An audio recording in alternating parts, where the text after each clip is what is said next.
all the way back.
Okay, so the maximum speed was 9.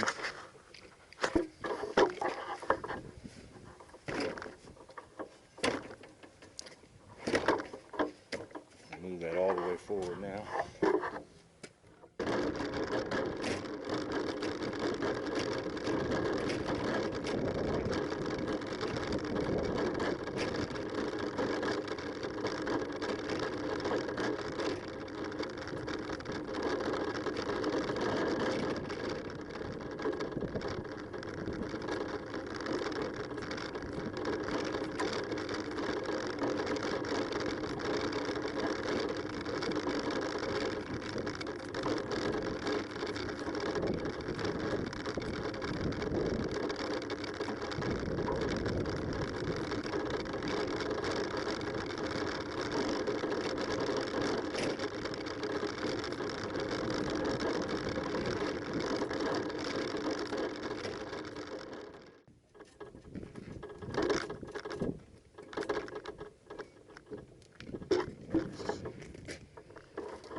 Okay, so the weight forward was a definite improvement. I got a maximum of 10 there.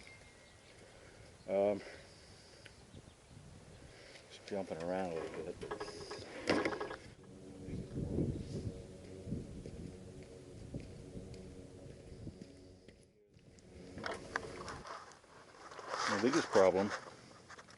The biggest problem for me right now are the bushings are too tight. That one here, one down here. That's one major issue. I still need to put a kickstand under it. The other issue is, I don't know if I can get a picture of it for you.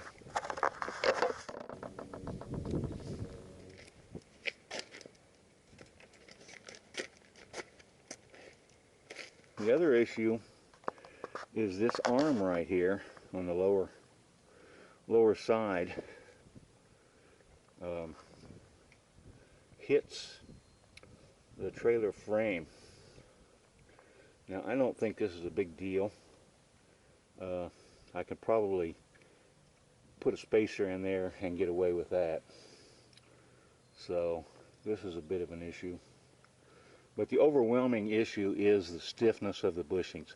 The trailer wants to control me more than anything else. The trailer influences me and forces me one way or another, because the bushings don't glide gently. So I'm going to have to probably take that apart and go ahead with that. But the trailer itself definitely takes the load a whole lot better. It takes a heavier load than the smaller trailer. So I should be able to carry like bags of fertilizer and grass seed, stuff like that will fit in there real nice and whatnot. And then if I need the big bag, I can do that. But I'll go ahead and tune it up and devise a kickstand for it. I currently just got that clamped in place, so I need to build a kickstand for it. I would probably work harder to firm up this rear triangle considerably more. It's just too limber. The materials are too limber, which I kind of knew it would, but I don't see it as a big problem. I haven't taken it on the highway. One of these days I'll put it on the highway and go to the grocery store, load it up. Because coming back from the grocery, I could push it up to 30 miles an hour if that's what I need, coming downhill. So I'm not gonna get carried away with that until I get this area here tuned up a little bit.